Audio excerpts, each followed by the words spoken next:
Référendum en Irlande, les partisans de l'avortement crient déjà victoire. Une femme passe à côté d'un mur peint avec Savita Lapanavar, apparu le jour du référendum sur la légalisation de l'avortement, à Dublin, le 25 mai 2018. Reuters, Clodagh Kilcoen. L'Irlande semble en passe de supprimer son interdiction constitutionnelle d'avorter. Le référendum organisé vendredi 25 mai 2018 aurait donné la victoire aux partisans de l'interruption volontaire de grossesse, IVG.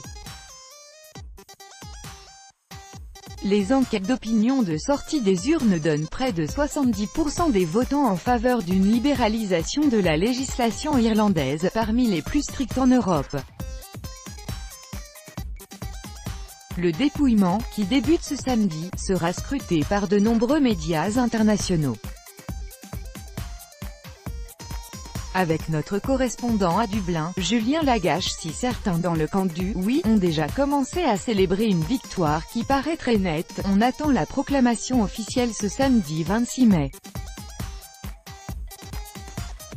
Mais l'écart présenté par les sondages laisse peu de place au doute. Il semble que nous allons faire l'histoire, a d'ailleurs tweeté dans la nuit le Premier ministre irlandais, Leo Varadkar, qui soutenait cette réforme. Au vu des premiers chiffres, la population voulait s'exprimer sur le sujet. La participation serait au moins égale aux 61% enregistrés lors du référendum de 2015 sur le mariage homosexuel. Mais la surprise des sondages de sortie des urnes, c'est surtout que la confrontation annoncée entre ville et campagne n'a pas eu lieu. Les zones rurales ont voté favorablement à l'ouverture de l'IVG à 60%, c'est-à-dire à peine 10 points de moins que l'Irlande urbaine. On trouve une quasi-unanimité également à travers les classes d'âge.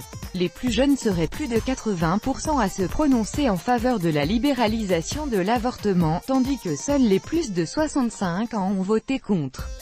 Soit un soutien apparemment massif en faveur du changement qui se dessine, en attendant confirmation par les chiffres officiels.